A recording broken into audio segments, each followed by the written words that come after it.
Fabrizio Romano confirme que la prochaine réunion au sein du club entre Laporta et Xavi sera crucial pour la décision finale. Est-ce que Xavi va réellement faire ses valises ou pas? Et Fabrizio, toujours lui, vous le verrez au cours de la vidéo, confirme qu'il y a bel et bien un intérêt du FC Barcelone pour Hansi Flick, mais pas que. Aussi Marquez qui rentre dans la course pour les probables entraîneurs. Je sais qu'il n'y a pas de surprise, on en a parlé encore hier de la liste des entraîneurs probables au Barça, mais le fait que ce soit Fabrizio Romano qui en parle, comme vous le savez si bien, ça donne un peu plus de crédit. À voir si ça s'avère être vrai, que Xavi finira réellement limogé et qu'on pourra tourner la page une bonne fois pour toutes. On va parler aussi de la prolongation d'Hector Fort ou encore de l'intérêt du FC Barcelone envers Thiago Motta. Salut les remplaçants, j'espère que tout va bien de votre côté. On se retrouve comme d'habitude, vous l'aurez compris, pour un rapide tour de presse du côté de la Catalogne. Si vous souhaitez soutenir la chaîne, n'hésitez pas à passer par le sponsor officiel de celle-ci. Le lien pour une boutique de maillots de foot pas cher, à bas prix. En plus de ça, avec un code promo CAVA, vous aurez moins 5%. N'hésitez pas à aller jeter un coup d'œil, ça en vaut le détour. Les remplaçants, ceci dit, je vous laisse savourer la vidéo. Commençons par la une de Mundo Deportivo, décision finale. Alors on aurait aimé que cette une-là, ce soit plutôt finale de Ligue des Champions, qui était largement à notre portée cette saison, vu le chemin à prendre. Bon, au final, Dortmund a quand même éliminé le Paris Saint-Germain, qui eux,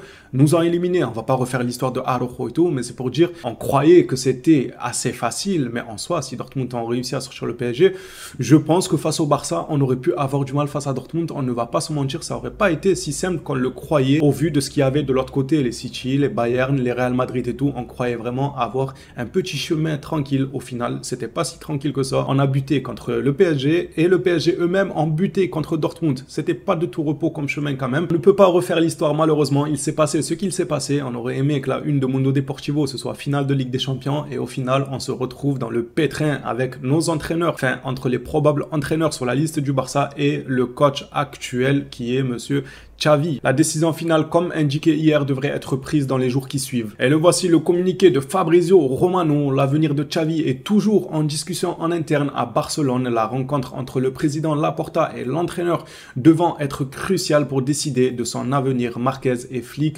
sont des options. Et rajouter à ça une dernière option qui vient s'ajouter à la liste. Enfin, s'ajouter, il y avait déjà quelques rumeurs à gauche à droite de Thiago Motta, mais apparemment ça s'intensifie car dans l'entourage de Laporta, on est en train de le pousser un peu à aller vers la piste. Thiago Motta, auteur d'une excellente saison là-bas à Bologne, il a fait un travail monstrueux. Il s'ajoute à la liste des prétendants pour le poste d'entraîneur. Gérard Romero nous dit, les proches de Laporta l'encouragent à se bouger pour Thiago Motta. Je ne sais pas ce que vous en pensez, vous, de votre côté. Moi, je ne vais pas me répéter sans cesse. Vous savez que j'ai tellement perdu l'espoir avec ce Barça-là de Xavi et sa manière de jouer et le fait que le message entre lui, en réalité, je ne vais pas non plus dire qu'il a que des torts. Mais si au bout d'un moment, il n'arrive pas à inculquer un certain message à ses joueurs, autant se séparer en fait. Autant que chacun fasse son chemin séparément que être buté et se dire oui, mais en fait, il n'arrive pas à transmettre le message aux joueurs. Mais c'est quand qu'il va le transmettre? Et du coup, c'est quoi la solution? On le laisse coach et on espère qu'un jour la transmission elle va passer. On espère qu'un jour ils mettront la fibre optique dans le Camp Nou et là la connexion elle va être superbe, les messages ils vont passer en un clic. C'est bon, faut arrêter de déconner. Ok, je veux bien comprendre que peut-être sa vision du football, il n'arrive pas à l'inculquer à des joueurs quand même expérimentés comme Lewandowski, Cancelo et j'en passe, des joueurs qui ont énormément de talent. Apparemment, ils n'arrivent pas à comprendre le message de Xavi. Je sais pas, peut-être il leur parle en chinois. Faudrait vérifier en quelle langue parle Xavi. Mais accordant le soupçon, le bénéfice du doute. Xavi n'arrive pas à inculquer sa façon de voir les choses, tout. Ok, maintenant, faut se séparer, que chacun fasse son chemin. Revenons d'ailleurs au communiqué concernant Xavi. Deco, lui aussi, aura son mot à dire sur le dossier Xavi. Et regardez ce communiqué de FF Polo, il m'a quand même fait rire. Deco sera chargé de lire le rapport technique de la saison et de mettre en évidence les choses qui ont été bien faites et celles qui n'ont pas été bien faites cette saison. Après quoi, il prendra la décision de savoir si Xavi continue ou non. Le rapport sera ensuite soumis à la direction et celle-ci prendra la décision finale lors de la réunion du lundi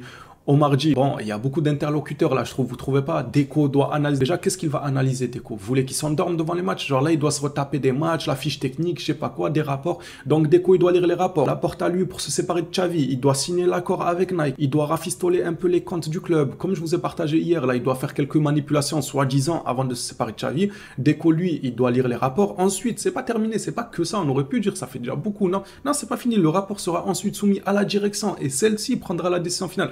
Mais je sais pas, il y a combien de directions, il y a combien de décideurs. Au bout d'un moment, qui va trancher et prendre la décision finale? Et surtout, je comprends pas pourquoi on utilise le terme analyser, lire le fichier technique. En fait, on a tout vu. On a tout vu sous nos yeux. Encore plus eux qui ont l'occasion de profiter de ce spectacle médiocre dans le stade même. C'est-à-dire que la Porta a déco et tout. À l'occasion, ils vont regarder le Barça. Même très souvent, ils vont regarder le Barça. Donc, c'est sous leurs yeux la médiocrité. Ils ont supporté ça toute la saison pour au final nous baratiner qu'ils vont lire les dossiers techniques pour voir qu'est-ce qui a été bien fait. Mais on s'en fout. On s'en fout. Lisez ça plus tard. Virez-le et après lisez si vous voulez. Vous pouvez même lire des romans policiers de 1000 pages si vous voulez. Il n'y a aucun souci. On vous laissera faire de la littérature autant que vous voulez. Virez d'abord Xavi. C'est quoi ça? Qu'est-ce que vous allez analyser? Toujours avec FF Polo. Ouais, il a la beaucoup. Il débite énormément. Mais c'est tant mieux pour nous. Ça nous fait des informations. Laporta insiste pour limoger Xavi. Mais certaines personnes au club lui conseillent de revenir sur sa décision. On veut les noms de ces certaines personnes. Déjà que Laporta, on commence un peu à se mettre sur ses côtes. C'est compliqué quand même de se mettre sur ses côtes Laporta parce que, ouais, vous savez, il y a une protection. C'est bien protéger les côtes à Laporta, c'est compliqué de se mettre sur ses côtes, mais on y arrivera, croyez-moi qu'on va lui faire un pressing s'il continue à ne pas se comporter comme un leader et à trancher pour prendre la décision directement en tant que président. Bref, son entourage, soi-disant, lui conseille de revenir sur sa décision. D'un côté, je me serais dit, pourquoi pas? Genre que l'entourage essaye de calmer la situation et tout. Mais d'un autre côté, regardez la raison qu'ils ont donnée. C'est pas, ils ont dit, ouais, c'est une légende, faut pas se comporter comme ça, il faut qu'il quitte le club, ça c'est sûr, certain, mais d'une bonne manière et tout, des trucs comme ça, des trucs un peu plus cohérents. Regardez la raison. Car cela pourrait entacher l'image du club et gaspiller de l'argent. Gaspiller de l'argent, c'est une excuse bidon, parce qu'on fait que ça, gaspiller de l'argent. Alors vous me direz, oui, c'est pas parce qu'on fait que ça qu'on va continuer à le faire. Bah pour des raisons comme ça, si. Je suis désolé, on a gaspillé de l'argent pour des Ferran Torres, on peut gaspiller de l'argent pour un coach qui nous propose de la médiocrité sur le terrain. Si, voilà, tant qu'à gaspiller de l'argent, gaspillons une bonne fois pour toutes pour enlever Xavi et essayer de retrouver un peu d'espoir avec un nouveau coach à la tête du club. L'excuse là de gaspiller de l'argent, elle ne fonctionne pas et l'image du club, ça c'est encore plus drôle. Quand je vois ça, je suis à la limite d'accepter l'excuse de gaspiller de l'argent. Comment ça l'image du club? Donc le club a encore une certaine image là selon eux, avec ce qu'on a proposé comme football, avec ses crises de colère, ses insultes, ses manques de respect, ses sorties médiatiques catastrophiques, ainsi de suite. Donc l'image du club elle n'a pas été entachée. Non, les gens ils vont être abasourdis lorsque Xavi quittera d'une mauvaise manière le club. Oh le club, l'image elle est entachée. Mais arrêtez, l'image elle est limite plus bas que terre. Là on fait que s'enfoncer, on fait que s'enfoncer. Donc autant, encore une fois comme l'argent, l'entacher une bonne fois pour toutes et repartir de plus belle.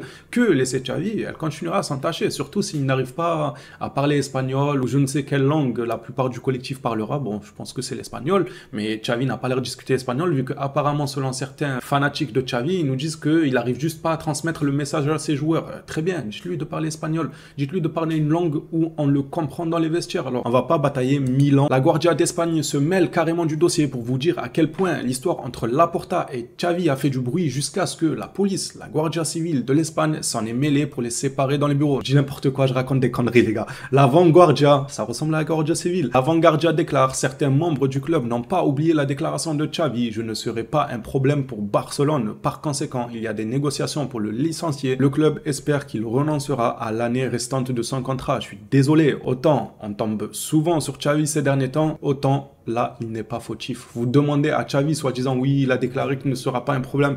Vous avez vu la manière. Est-ce que Laporta est parti le voir directement en personne pour lui dire, écoute, je pense que je me suis trop précipité à vouloir te garder après ta démission.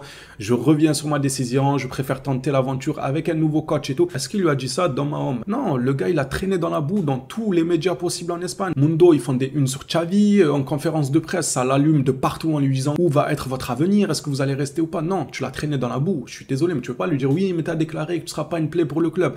On peut très bien, nous tous, ça peut nous arriver de déclarer ça. Mais si la personne en face, elle se comporte mal avec nous, pourquoi tenir parole quand la personne en face, elle te traîne dans la boue? En fait, tu as juste une envie, c'est de dire, ah, moi je voulais être sympa, j'ai voulu dire que je ne serais pas une plaie pour le club et j'en doute pas que Xavi le pensait. Il ne voulait pas forcément être une plaie pour le club, même si, au vu de ce qu'il a proposé, normalement, il aurait dû quitter. Si c'était quelqu'un de cohérent avec lui-même et honnête, il aurait quand même dû quitter, on va pas se mentir. Mais bref, je pense qu'il le pensait, il ne voulait pas être une plaie pour le club.